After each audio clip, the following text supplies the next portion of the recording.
အားလုံးပဲမင်္ဂလာပါကျွန်တော် grade 12 မှတ်22ချက်ကလ chapter 6ကျွန်တော်မိကုံဟောင်းနေပိုင်းကိုဆက်လက်ပြီးတော့သွားတော့မှာဖြစ်ပါတယ် chapter 6ကိုနှစ် section A ရဲ့ဆိုတော့2024မိကုံဟောင်းနေရင်သွားရအောင်2024မိကုံဟောင်းပေါ့ပြီးတဲ့အခါ2025မိကုံဟောင်းရင်လာမယ်ပြီးတဲ့အခါမှာဆိုတော့2024ဂျာနယ်တို့2025ဂျာနယ်ဆက်လက်ပြီးသွားမှာပေါ့နံပါတ်1ရဒီမှာ the derivative of the equation ဒီကောင်ကြီးရဲ့ဆို derivative ကိုလိုချင်တာဖြစ်ပါတယ်ဒါဆိုအရင်ပိုင်းသင်ခန်းစာ test book ကိုကျွန်တော်ကအသေးသေးသင်ခဲ့ပြီးအဲ့ဒါကိုနားလည်ခဲ့ရင်လွယ်ပါတယ်တော့အရင်ကချရေးလိုက်တယ် 1 square minus 12a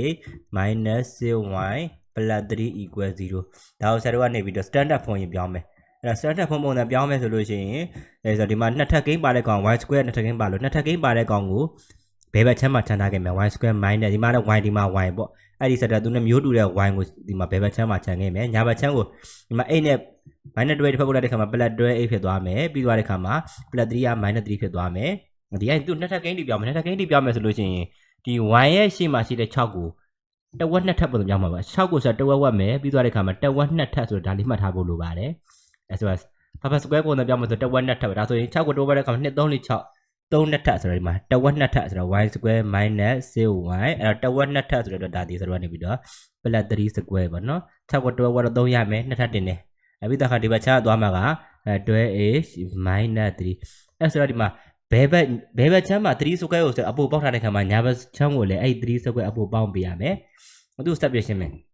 သူ့ step ပြရှင်းမယ်ဆိုရင်ဆိုတော့ဒီရှေ့ကကောင်ဘယ်ရတော့ဆို minus 3 the square ဆိုတော့ရရှိသွားပါပဲအဲ့နောက်ကောင်ကြဒီမှာဆိုတော့ဒီ3နှစ်ထက်က6ဖြစ်သွားမယ်6ရဲ့3ကိုနှုတ်တဲ့ခါမှာ10ပေါ့ဆိုတော့နောက်ဆုံးရသွားတာက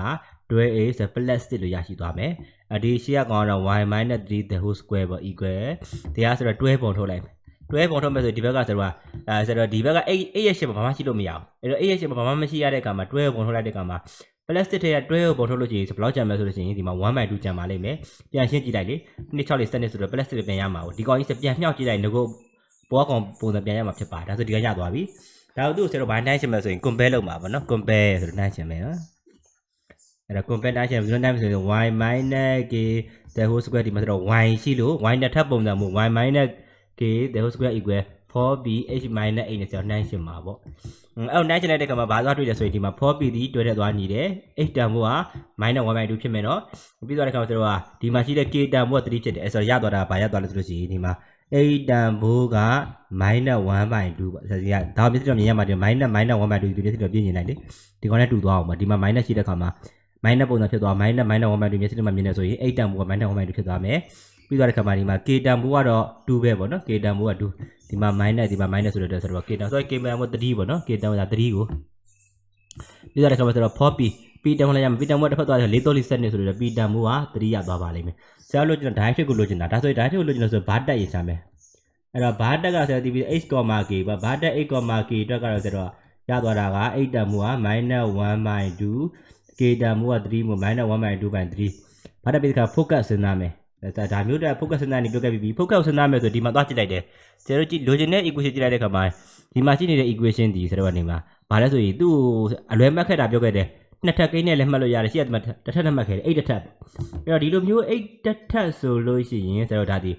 8ဝင်ရိုးရဲ့ညာဘက်ကိုဖြစ်နေတဲ့ပုံရဲ့8ဝင်ရိုးရဲ့ဘယ်ဘက်မှာဖြစ်နေတဲ့ပုံရဲ့ဒီလိုမျိုးပုံနဲ့တပုံပုံဖြစ်လိမ့်မယ်အဲ့တော့ညာဘက်လဲတဲ့ပုံလားဘယ်ဘက်လဲတဲ့ပါရာဘိုလာလားသိချင်လို့ရှိရင်ရှေ့သွားကြည့်တဲ့ခါမှာဒီမှာလက္ခဏာ plus ဖြစ်နေတယ်လက္ခဏာ plus ဆိုရင်8ဝင်ရိုးရဲ့အပေါင်းပိုင်းလို့ခေါ်တဲ့ညာဘက်ကိုလဲတဲ့ပုံရမှာဖြစ်ပါတယ်ဒါဆိုရင်ပုံလေးက